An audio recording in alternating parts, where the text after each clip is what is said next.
Welcome dear friends. This is the second video on budget.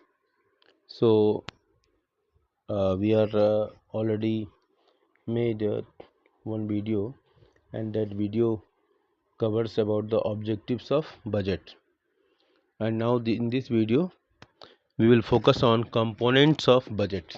Budget के component क्या क्या हैं, budget के क्या क्या पार्ट होते हैं, तो उसके ऊपर हम फोकस करेंगे. चलिए, this is from Sandeep Garg book. तो line by line reading from Sandeep Garg book. Components of budget refers to structure of budget. तो इसके लिए एक वर्ड दिया गया, स्ट्रक्चर ऑफ बजट कहो या कंपोनेंट्स ऑफ बजट कहो. Two main components of budget are, कौन कौन से हैं? रेवेन्यू बजट और कैपिटल बजट. रेवेन्यू बजट क्या है? It deals with the revenue aspect of the government budget. It explains how revenue is generated or collected by the government and how it is allocated among various expenditure heads.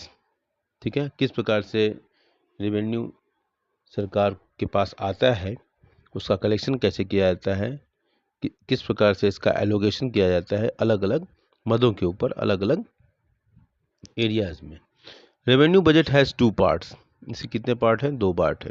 Revenue receipts and revenue expenditure. In short, revenue budget is the statement of estimated revenue receipts and estimated revenue expenditure during a fiscal year.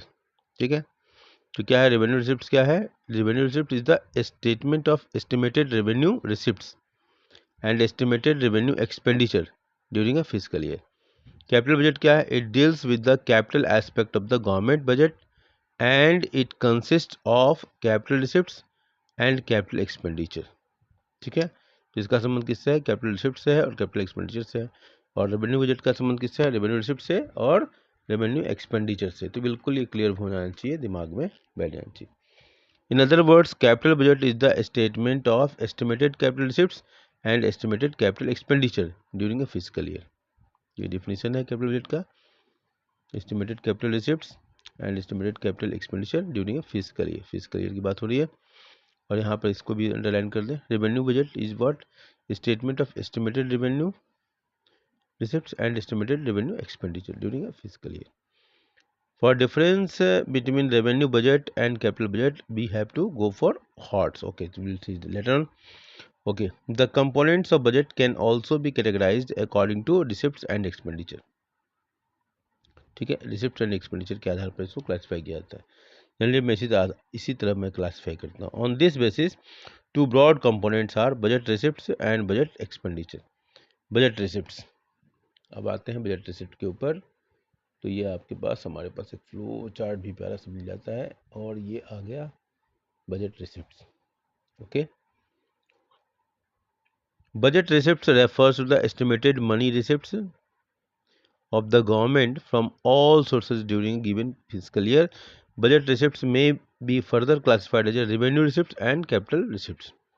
ठीक है, तो revenue receipts और capital receipts, ये revenue receipts और capital receipt दोनों मिलकर के budget receipt हो गया. रिसिप्ट का चाहे वो रेवेन्यू का हो चाहे कैपिटल का हो. रेवेन्यू रिसिप्ट के क्लासिफिकेशन देख लें, tax revenue and non tax revenue. ठीक है, तो इसमें डायरेक्ट टैक्सेज और इनडायरेक्ट टैक्सेज है. डायरेक्ट टैक्सेज में इनकम टैक्स, कॉर्पोरेट टैक्स. ठीक है, इनडायरेक्ट टैक्स में जीएसटी है, basic customs duty etcetera. Non tax revenue में आपका है इंटरेस्ट है, प्रॉफिट एंड डिविडेंड्स हैं, फीस है, लाइसेंस फीस है, फाइन्स एंड पेनल्टीज़ हैं, स्ट्रीट्स हैं, gifts and grants for features and special assessment. इसमें special assessment, for feature, street, ये ज़्यादा इम्पॉर्टेंट है. और कैपिटल रिसिप्ट्स में बोरोइंग है, रिकवरी ऑफ लोन्स है, अदर रिसिप्ट्स है. अब अदर रिसिप्ट्स में हम देखेंगे आगे, इसमें इन्वेस्टमेंट बहुत सबसे महत्वपूर्ण होता है. तो ये हमारा बजट रिसिप्ट्स के कंपोनेंट है. Revenue receipts, capital receipts.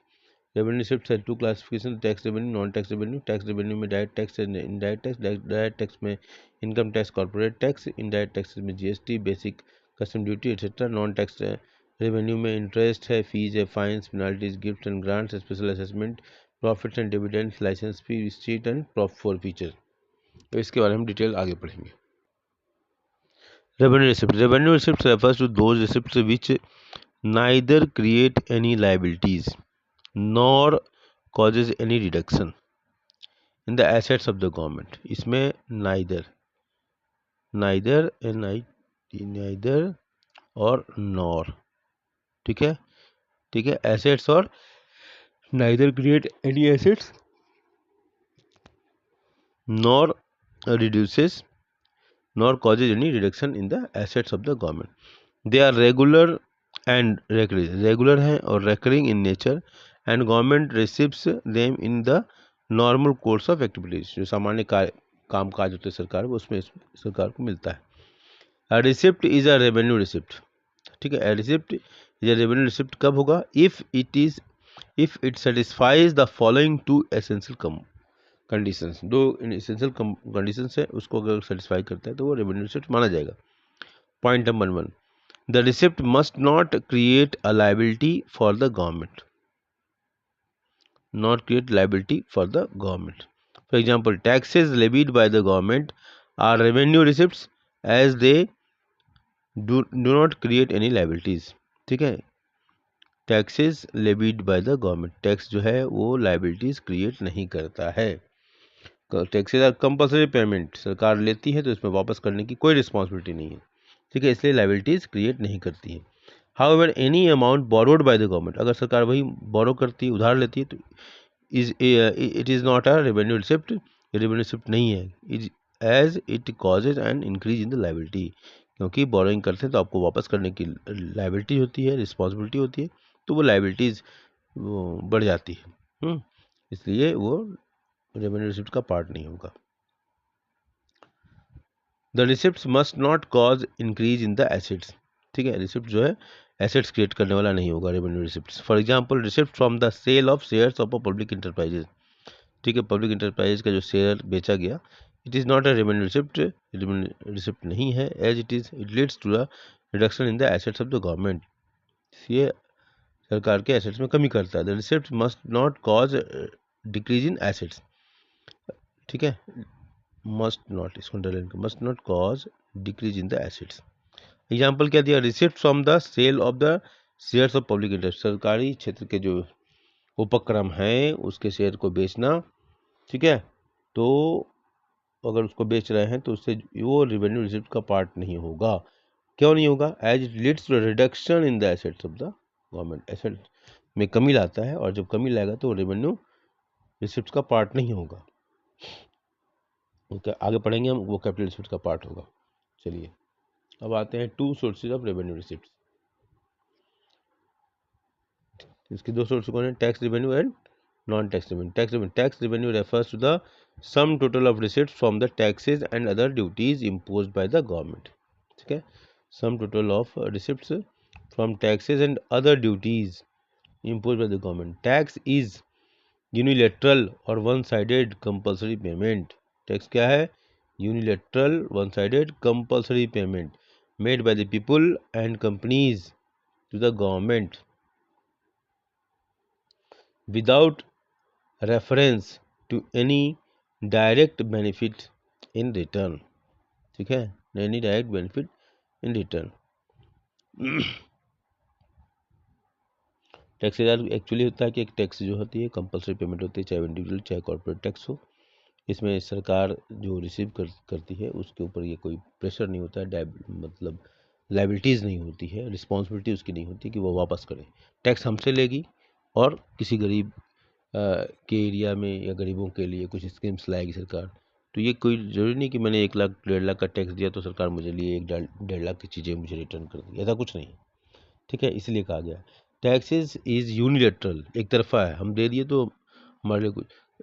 ठीक है, taxes is unilateral one sided compulsory payment made by people and companies to the government without reference to any direct benefit in return. It means there are two aspects of taxes. Tax is compulsory payment, that is no one can refuse to pay it. दूसरा क्या है? Tax receipts are spent by the government for common benefit of the people in the country. ठीक है, tax receipts are spent by the government for common benefit of people in the country. Tax receipts are spent bye the government. ठीक है, अभी जिससे की चर्चा मैंने किया, for common benefit of the people, common benefit of the people. ठीक है, हमसे पैसा लिया लेकिन किसी गरीब के लिए काम कर रही है। A tax payer can not expect that the tax amount will be used for his direct benefit. ठीक है, हम उम्मीद नहीं कर सकते कि हमसे 1.5 लाख रुपए टैक्स लिया सरकार ने तो हमारे लिए कुछ करे, ये उम्मीद नहीं करना, बेकार, नहीं कर सकते। ठीक है, इसका नेचर ही ऐसा होता है। Tax revenue is the main source of regular receipts of the government. Government collects various kinds of taxes from public to meet its day-to-day expenditures, and there is a strict action against anyone who fails to pay the taxes. Tax revenue can be further classified as direct taxes, indirect taxes. Direct taxes मारोगे तो रोऊंगा। ठीक है, ये है मारोगे तो रोऊंगा। ठीक है, direct taxes refers to the taxes that are imposed on property and income of the individuals and companies, and their burden cannot be shifted. Burden cannot be shifted to the other person or entity. There are these. They are imposed on. They are imposed on individuals and companies, and their monetary burden is borne by those on whom they are levied. ठीक है ना, monetary burden is borne by those on whom they are levied। ठीक है ना, तो ये हमारा हो गया डायरेक्ट टैक्स का। मारोगे तो रोऊंगा। ठीक है, जिसके ऊपर टैक्स लगता है उसी को पेन होता है, उसी को कष्ट होता है, तो इसलिए कहा गया मारोगे तो रोऊंगा। ठीक है, मतलब जिसके ऊपर टैक्स लगाया जाएगा उसको पे करना होगा। It can not be shifted. The liability to pay tax, the liability to pay the liability to pay the tax, that is impact, and actual burden of the tax, that is incidence, ठीक है, lie on the same person, that is its burden cannot be shifted। ठीक है, for example, in case of income tax, the liability to pay tax, that is impact, and actual burden is on the same person on whom it is levied. They directly affect the income level and purchasing power of the people and help to change the level of aggregate demand in the economy। ठीक है, इसका direct impact होता है। ठीक है, लोगों की income पर। डायरेक्ट टैक्स से कुछ एग्जांपल है, income tax, corporate tax, interest tax, property tax, wealth tax, death duty, capital gain tax etcetera. Direct tax system can be progressive, regressive और proportional for their detailed study which. चलो हल। ठीक है, ये कई प्रकार के होते हैं, प्रोग्रेसिव हो सकता है, रेग्रेसिव हो सकता है, प्रोपोर्शनल हो सकता है। Indirect tax, indirect taxes are those taxes which can be shifted to another person। इसको मैंने क्या बनाया फॉर्मूला, मारा किसी को रोया कोई और। ठीक है, तो जिसके ऊपर लगाया जाता है वो उसके बर्डन को शिफ्ट कर देता है। Indirect taxes are those taxes which can be shifted to another person entity, their monetary burden is ultimately borne by final users of goods and services। ठीक है, rather than the person on whom the tax is levied। They are imposed on goods and services। The liability to pay the tax, that is impact, and actual burden of the tax, that is incidence, lie on the different person, that is its burden can be shifted to another। For example, in case of goods and services tax GST, the liability to pay the tax to the government, that is impact, is on sellers, but actual burden, that is incidence, is on consumers because sellers collect the GST from them, so burden of the indirect taxes can be shifted। Example, goods and services tax GST, basic customs duty, central excise and VAT on petroleum products, excise on liquor, electricity duties, stamp duty, securities transactions tax, entertainment tax etcetera. ये सारे example हैं। Goods and service सबसे महान example है, goods and services tax है। Basic custom duty, central excise and VAT value tax on petroleum products, excise on liquor, electricity duties, stamp duty, securities transactions tax, entertainment tax, etc. These are fine example of indirect tax. Following the one nation, one tax system, one nation, one tax, one market, all indirect taxes except the above mentioned indirect taxes have been merged into the single tax called as a goods and services tax. Indirect tax can be avoided. Indirect taxes are compulsory payment. Indirect taxes are compulsory payments, but they can be avoided by not entering into those transactions which call for such taxes. जिससे बचने का एक ही उपाय है कि उस तरह की चीज़ों का कंजम्पशन न करें। For example consumption may save taxes by purchasing khadi gram udyog items as there is no indirect tax on the khadi items. Consumers may save taxes by purchasing khadi gram udyog items as there is no indirect taxes on khadi. How to classify a tax as a direct tax or indirect tax? कैसे classify करेंगे direct tax या indirect tax? A tax is direct tax if its burden cannot be shifted. For example, income tax is direct as its impact and incidence is on the same person. A tax is an indirect tax if its burden can be shifted. Burden can be shifted. For example, goods and services tax (GST) is an indirect taxes as its impact and incidence is on different person. तो बिल्कुल साफ साफ है कि direct tax में incidence और impact एक ही आदमी पर है, उसी को जिसके ऊपर टैक्स लगाया जाएगा उसी को उसका बर्डन फेस करना होगा। और इनडायरेक्ट टैक्स में बर्डन कैन बी शिफ्टेड, जिसके ऊपर लगाया था वो उसका बर्डन दूसरे के ऊपर टाल देता है।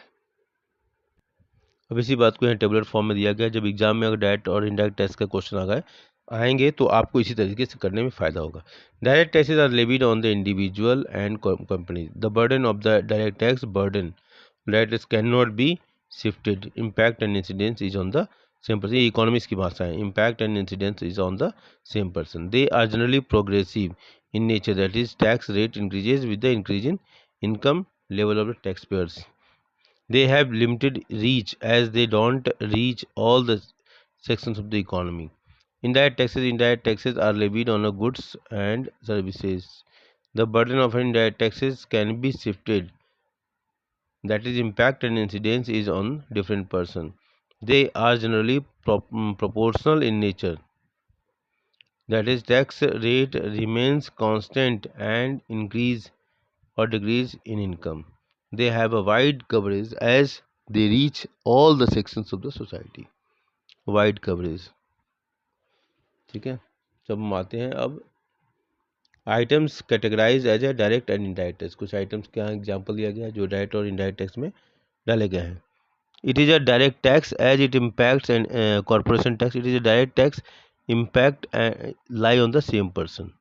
Alternatively, it is a direct tax as its liability to pay the tax, that is impact, or actual burden of the tax, that is incidence, lie on the same person. Goods and services tax (GST), it is an indirect tax as its impact and incidence lie on different person. Alternatively, it is the indirect tax as its liability to pay the tax, that is impact, and actual burden of the tax, that is incidence, lie on the different person, that is its burden can be shifted. Income tax, it is direct tax as its impact and incidence lie on the same person. Capital gain tax, it is a direct tax as its impact and incidence lie on the same person. For classification of items as direct and indirect taxes, we have to go to hot areas जो हमारा book के अंत में है। Non tax revenue, non tax revenue refers to the receipts of the government from all sources other than tax receipt. Tax के अलावा जो भी एरिया है सब नॉन टैक्स में चला जाता है, ठीक है। The main sources of non tax revenue, interest, government receipt interest on loans given to the state government, union territories and private enterprise and general public. Interest received from these loans are an important source of non-tax revenue. बिल्कुल self explanatory है। Profit and dividends, government earns profit from the public sector undertaking like Indian Railway, LIC, BHEL, etc. It earns profit from the sale proceeds of the product of such public enterprises. Government also gets in dividends from its investment in other companies. Fees refers to the charges. Fees refers to the charge imposed by the government to cover the cost of recurring services it provides. Such services are generally in public interest. These fees are paid by those who receives such services. It is also a compulsory contribution. Contributions like tax, court fee, registration fees, import fees, etc. are some examples of fees.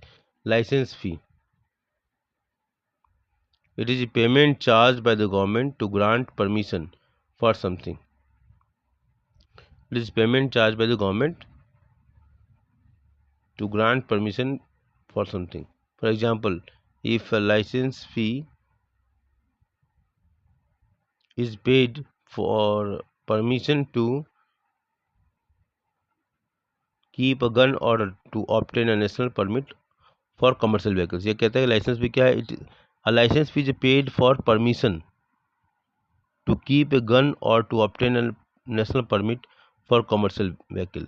तो किसी भी काम को आप करना चाहते हैं तो उसके लिए कुछ प्रोहिबिटेड चीज़ें होती हैं, तो उसके लिए आपको लाइसेंस लेना पड़ता है। ये गवर्नमेंट को आपको पेमेंट करना पड़ता है और फिर गवर्नमेंट आपको परमिशन देती है, तो वो लाइसेंस फी के नाम से जाना जाता है। Fees and penalties, they refer to those payments which are imposed on lawbreakers. For example, fine for jumping a red light or penalty for non-payment of taxes. Fines are different from taxes. Fines अलग है और taxes अलग है। Fines जो है impose किया जाता है इंडिविजुअल के ऊपर, टैक्सेस इंडिविजुअल और कंपनी दोनों के ऊपर लगाया जा सकता है, फाइन भी लगाया जा सकता है, ठीक है। और फाइन्स जो है किन किन चीज़ों पर लगाया जा सकता है? मेंटेन लॉ एंड ऑर्डर, अगर कोई ब्रेक करता है तो, ठीक है। Whereas the latter is imposed to generate revenue, tax जो है इनकम जनरेट करने के लिए किया जाता है, फाइन अपने सिस्टम को मेंटेन करने के लिए, अगर कोई ब्रेक करता है उसको तो उसके लिए फाइन की व्यवस्था की गई है। इस चीज़ के ये इम्पोर्टेंट है। It refers to the claim of the government on the property of a person who dies without leaving behind the legal heir or a will, ठीक है, legal heir or the will. Gifts and grants. Government receives gifts and grants from foreign governments and international organizations. Sometimes individual and companies also voluntarily gift money to the government. Such gifts are not a fixed source of revenue, and are generally received during a national crisis such as war, flood, etc. Forfeitures. These are in the form of penalties which are imposed by the court for non-compliance of the order or non-fulfillment of contracts. Special assessment क्या है? It refers to forfeitures को एक बार और देखते हैं. These are in the form of penalties which are imposed by the court को द्वारा for non-compliance of the order. सरकारी आदेश का, कोर्ट के आदेश का अगर पालन नहीं होता है, ठीक है, तो उस केस में पेनाल्टीज लगाई जाती है, ठीक है। Special assessment. It refers to the payment made by the owners of those properties whose value has been appreciated. Value has been appreciated due to developmental activities of the government. For example, if value of the property near a metro station has increased, okay, and then a part of developmental expenditure is recovered from owners of such property in the form of special assessment. अब इसके part देखिए, tax revenue and non tax revenue already हम पढ़ चुके हैं। Tax revenue refers to the sum total of receipts, tax revenue refers to the sum total of receipts from taxes and other duties impose by the government. It is compulsory payment, ठीक है. No direct benefit is receipt from the government in exchange of the tax paid, income tax, corporate tax, goods and services tax. Non-tax revenue refers to the receipts of the government from all sources other than those of tax receipts. It is not compulsory payment. It becomes payable only when services offered by the government are availed. It is paid in exchange for service received. Interest, profits and dividend, fees etcetera are non tax revenue.